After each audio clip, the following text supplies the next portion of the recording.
All right. Hello, Instagram. Hello, YouTube. Robert J. Conley here. Hey, please remember if you like these videos to hit subscribe and hit like. For reasons I will never understand, they help the process of propagating a population who can benefit from these videos. So today's topic: intuitives, life's ripple readers. Yes, that is what I have decided to call my intuitive brethren from this point forward, ripple readers.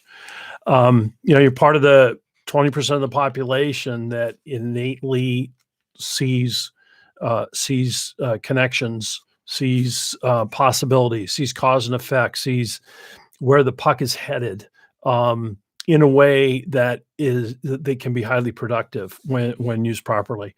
So, a picture that you could hold in your head is a stone hitting the water. This is why I'm calling you ripple readers, because every time a stone hits the water, little ripples propagate out from that stone. And so in its extreme, we would say that the non-intuitives see the stone hitting the water and they'll see the ripples too. But in an abstract world, what a sensor would tend not to see is all the ripples that intuitives can see from any point in time, from any event, what could come from that. And so the ability to see those abstract ripples is where your gift lies. And so you see events, and what you can see, what may or may not be a benign event to others, you potentially have the capacity to see the implications of any single event on harmony. Remember those four words: harmony, authenticity, accuracy, effectiveness. And so you can see that if someone chooses, I don't know, let's say I was in commercial real estate for years. So, what would somebody decides they're going to act inappropriately. And so it's not that non-intuitives don't understand the inappropriateness of the inappropriate action, but what say a harmony focused person, intuitive, would do would be to see the impact of a given actions on the harmony of the organization, and would be able to see those in steps beyond just A and B. Intuitive see A, B, C, D, E. And this is also kind of a curse and a blessing, in that it's not always productive to go that far down the road with any given thing.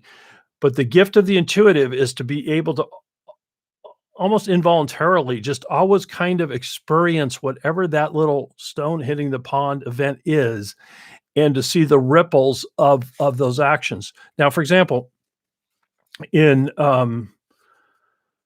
like, I'll share just my own little personal anecdote. It's kind of trivial, but it's an easy illustration. And that is that, like, I was born with the ability to cold call. And I wasn't born with the ability to cold call. Actually, I had a great mentor who taught me that in commercial real estate, my goal was not to make a sale. Like, a lot of people are in cold calling businesses where, like, you're supposed to make that sale. No, all the pressure came off when I was told, no, your only job is to gather information. You're making the first call so that the second call, the third call, the fifth call are better and better and better. It's a process. I was lucky to be in this real estate business where it was a process. I wasn't expected to sell somebody, life insurance in 3.5 minutes or whatever thing is going on there. So the benefit, though, of learning that was that then also to use my intuition to say, okay, I just talked to this tenant. Oh, they're moving. Oh, I better call their landlord to see what that guy's going to do with that building. Oh, I can see this possibility for another tenant going in this building. There's all these ripples. And again, it's not that a sensor can't see those things, but it's more of an automatic implications thing that can happen with an intuitive. Now, sometimes intuitives, though, will just experience that intuitive leap and then not take action. And so the game changer is taking action. And the taking action for an intuitive, because remember, your power lies in the abstract world. And so now your job is to create the the abstract time and space. Create the time and space for which your intuition can then be followed up on, can be executed on. And to, in some cases, it's for you to identify the right people who can act on it. It's for you to explain enough of what you see in order to cause others to take action, to get others to put time on their calendar, creating time. And so the urging that I make, and part of this is because I've had some counseling sessions with a few clients in the last week where the the misery index for intuitives, I'm not going to say it's an all-time high. I mean, everybody's misery index is pretty high these days, but the choice to be a leader versus a complainer, or a Monday morning quarterback, or I coulda, shoulda, woulda told you. Here's the difference. So when you are an intuitive and you can inherently see where things go, you can see the impact. Remember those 4 words, I'll say them over and over again: harmony, authenticity, effectiveness, accuracy. So when you can see those things and you stand for them in real time, you now have the potential to be powerful. And what intuitives need to do, because you're, again, going back to this notion that your work is abstract, it's hard for others to see. So intuitives need in real time to be very good at keeping logs, keeping diaries, keeping a portfolio. Just as an artist has a portfolio of his work, or an architect has a portfolio of her work, you need in real time to literally keep a log, keep a diary that says, I observed this. We interviewed this person. My intuition tells me, boom, boom, boom. I told so-and-so, so-and-so, these are my concerns. Next day, oh, they hired her anyway. 3 months later, wow, it turns out I was right. Now, this isn't a rub your nose in it kind of thing. This is not retribution. This is just standing for your contribution. It's being able to go and say, listen to me more carefully in the future. And if you don't understand what I'm telling you, don't blow me off. Invest the time to understand what it is I'm trying to tell you.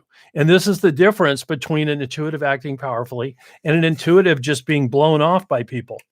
So I want you to remember the process that I talked about in the last video. And that is, remember, observe, think intensely, think carefully, observe, observe, observe. And then what's equally important, and it is equally important, forget. Forget, forget, forget. Engage in activities that cause you to forget. Garden, bike, surf, swim. I don't care what it is, but the things that take you out of your head. And then what will happen is your intuition will serve you, and an idea will jump. A clarity will jump. Your commitment to accuracy will jump. You will have intuitive solutions come to you. And so, especially when you're in positions where you don't love your job, use it to hone your ability to observe. And don't also do what many people, when they hate their job, and I've been in this position myself, not for a long time, but I was as a younger person, absolutely hate my job. And so other stuff can go by the wayside. And what happens is that you start to lose your creativity, you start to lose your intuitive abilities, because you're not creating that blank time. You're not creating whatever it is that will cause you to then take that next leap.